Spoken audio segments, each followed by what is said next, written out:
Defensive coordinator Lance Guidry. We'll go straight into questions for Coach Guidry. Lance, you guys talk about sudden change on defense probably every single day.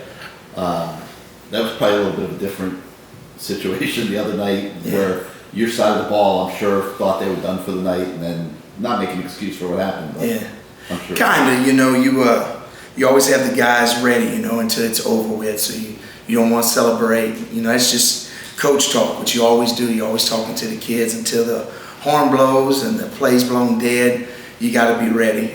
Went out there just in base defense, nickel defense, and I knew that they needed a field goal to tie and a touchdown to win. So you can't get too soft, so we played regular coverage. We rushed a little bit, got an incompletion on the first one.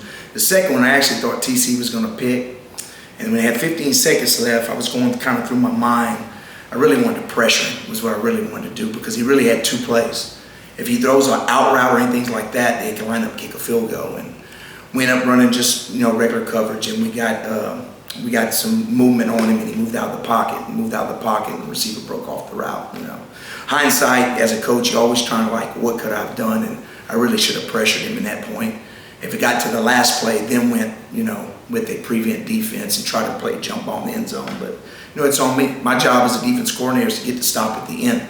That's what I'm hired to do. And I talked to the players. I told them the same thing. It's not on them. It's on me. That's my job, and that's what you do as a coach. You put it on your back and get them going quick the next week, and let's get going. You got another game to play in 7 days. So. Coach, North Carolina changed offensive coordinators, but still it's the same quarterback that has been really efficient, has been one of the most efficient in the country. What have you noticed about that offense that puts him in such a good position to succeed each week? He's an experienced guy. He's got a great arm. He moves well. He's a lot like the guy from Texas A&M for his movement, but I think he's more polished because he's older. He's a true NFL quarterback. Can throw the ball on time, can create time with his legs. He's got great accuracy. You can't fool him, even though we're going to try to fool him. But he's really good. Receivers are a good crew. Offensive line is experienced, and tight ends are combo guys. They block well, but they run better pass routes. And the running backs are physical runners. They're not scat backs, but they run through arm tackles. So it'd be the best challenge, the best offense we faced yet, I think. It's going back to the last play, just how has Cam handled it these last few days, or in that moment? I put myself in his shoes. It's actually happened to me as a player before. My last game, my senior year, it was at halftime. It went at the end of the game, and but there was no more game for me to play. So I probably took it a lot harder than Cam did. But Cam, being the guy he is, he wants to put it on himself. But I quickly that night talked to him, also called him on the phone, texted him, and said, look, you got to put it behind you. There's a lot of plays in the game. And we could pinpoint different games. But, as a player, that's the way you're going to feel. As a coach, that's the way you should feel. What could I have done differently? So you just got to learn from it, move on. It's not his fault. There's a lot of plays in the football game. With Drake, have you coordinated against a quarterback like him in your past? First round pick, anything like that? Played against some good ones. Coached against some good ones. I don't think I've coached against one that is as good as him and has the people around him. Coached against Luke McCallum. He was a really good player, but he didn't have the people around him like this guy does. They're really good at what they do, and it's a challenge. It is. They can get you in different ways. You play man, you play zone, you pressure. So they're good at what they do. It's the reason why they're ranked one of the top offenses in the country. He's got one of the highest quarterback ratings in the country. I think averaging over 500 yards of offense. So it's going to be a challenge, but we're going to be excited to go down there and redeem ourselves, of course. Lance asked Martin the same thing, but they're returning Tez Walker. He came back last week. Mm-hmm. How do you prepare for somebody who is coming back from a weird situation and you only have one game worth of film on him, really? But first of all, good for him. You never want a guy that has eligibility left not to be able to play. So we're supposed to be in this profession for the kids, and I think they did the right thing. Talented guy, big guy, can run. You really don't worry about him individually because they got other receivers. If it was just him, it'd be different. You could prepare and double cover him, but they got other guys that can hurt you. So you really got to break down the offense and try to stop the things they do well. And then on third down, maybe you can lean on him a little bit, but they got other players. You can't focus on just him. And I know obviously you weren't here last year, but Miami did one of the better jobs slowing down their offense last year, and they were prolific last year too. Is there anything that you can take from that game, even though it's different in a bunch of different ways? Anything you can take from that game and import to this year?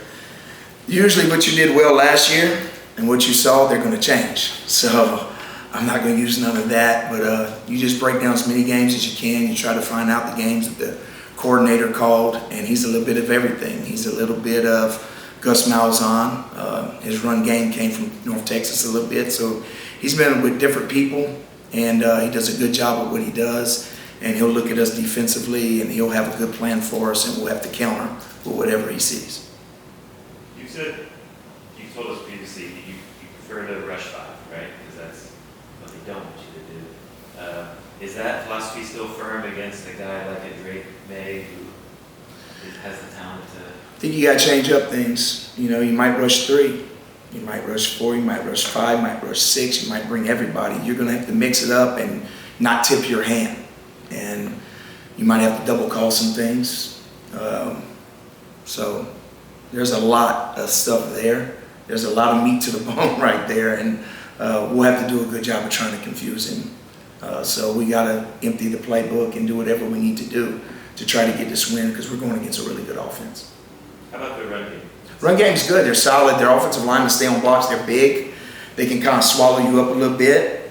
I think it's the best unit we played against. Not scared of them by any means, but they're good.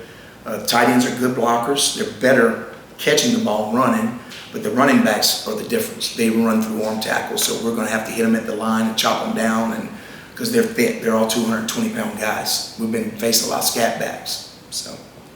How about Brandon Dean? This was his first Yeah. game back. Yeah, he played good. He played probably 23 snaps.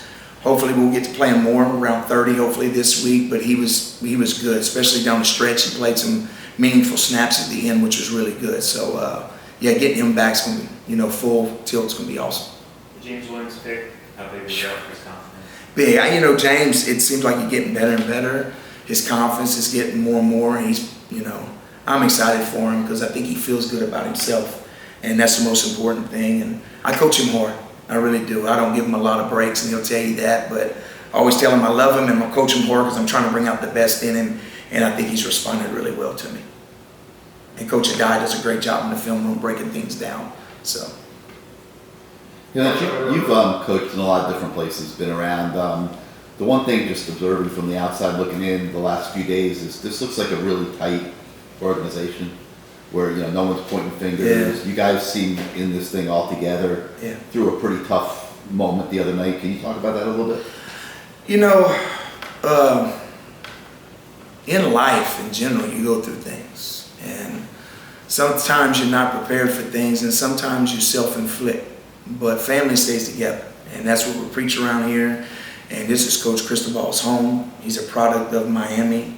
I was a product of McNeese. I was the head coach of my alma mater, so I had guys for me that were McNeese alum as well. So I understand family. These players have been through a lot, and I'm just here to assist. I understand family, and I think we're close. We're going to take losing hard, and we're not going to blame anybody, and we're going to love each other when we win and lose. And I see a tight group. I see us responding. Whether we win or not, I don't know, but I don't think we'll lay down by any means. And we didn't lay down the other night. I told the defensive guys they were in some tough spots, and I never saw them break. Even at the end, we didn't break. We just had a mishap, I thought, and we'll learn from it. But I really like this team. I like this coaching staff. We got a lot of guys that get along, and that's the most important thing in the organization, is that people are unified, and that's what I see on this staff. And it's a defense and offense, right? So Yes, ma'am. the defense is here, the offense is here. Do these guys kind of intermingle? Or Very close. Offense usually beats us at practice, when we go against each other. So we got a lot of faith in the offense, and we've seen it, and it's not a fluke. Last game, maybe they didn't play as well as they liked, but, in some moments in games we didn't play as well, and the offense had our back. So we're a football team, we're a coaching staff, we're family, and we're going to have each other's back, and there's no separation. I don't see any. And I've only been here a year, but I like what we're building here, and I like the family structure here. You came in with the anecdote from 30 years ago. How crazy is it that that will stop with you now? Say it again? You came in and talked about the anecdote, that didn't happen to you. Yeah. A lot of us remember stuff that went bad there, but how often do you go back and play? How crazy is it? Well, it was my last game of my senior year. We were in the playoffs, of course, in FCS football. You play in the playoffs, so your last one is determined if you win or lose. And we were playing against Troy. Troy had moved up from Division II to 1AA. FCS now was 1AA, and we were a talented team. We were at home, and right before half, I had a great safety on the other side of me named Zach Bronson. He played with Coach Rump for years at the 49ers, and the quarterback scrambled one way and he went back the other way and he threw it in the end zone, and I was back on the hash and I was in the end zone actually, and I jumped, and Zach thought I was going to pick it, and he just watched me, and the ball went right over the top of my hands to the receiver in the back of the end zone, and that put them up by 14. And then they ran the opening kickoff back, and then it was like 21, and then we were playing catch up the whole time. So those plays stick with you as a player, you know, probably more so than a coach. But I've had it happen to me as a coach, getting beat on the last play, and it's never good. But you try to learn from it and go on, and it builds a lot of character, you know. Coach, I remember, I think it was after the first or the second week, I can't remember specifically, we talked about the growth of Nigel Kelly, and then going to the ACC stages, we got to get 2 tackles. How do you notice he's fed off the leadership, Brandon Dean, et cetera? Well, Najalie's getting healthy, of course. He had an ankle sprain, and last week he played more than he did the week before. So he's getting close to being fully healthy. But having those experienced guys out there like Dean's going to help, of course. Still waiting on the call on Mazador, because that's another guy we got missing. So we'll go from there, but we're getting healthier at the right time, and we're getting into the thick of conference play. Lance, the last the pass plays that were given up, I'm sure that's the focal point, but how your pass defense played leading up to that, what do you think of that? Obviously, you got a challenge this weekend. Well, going into the last, I looked at the scoreboard, and they give the stats, and I couldn't believe that they only had like 77 yards passing. I think it was at 99 rushing because one of their snaps went way back and put them behind 100. You know, I thought we played well. I thought we matched routes. We pressured the quarterback, and it was one of our better games, but we didn't end it the way we needed to. So this week going in, we're going to have to play well. I mean, we might play well and give up 300 yards passing, but if we keep the ball in front of us and we force field goals, it's good. So numbers can kind of sometimes be skewed. To me, it's if you win or lose. Whatever those points are, they are. Whatever the yards are, they are.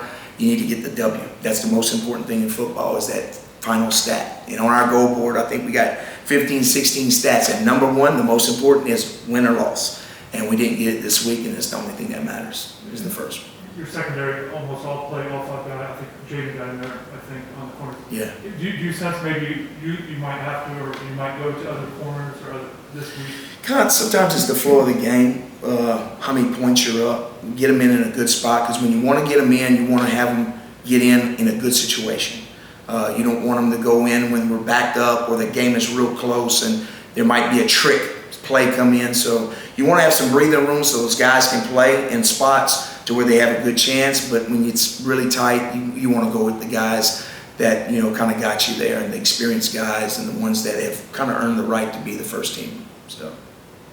Anything else for Coach Guidry? Awesome. Thank y'all. Appreciate it.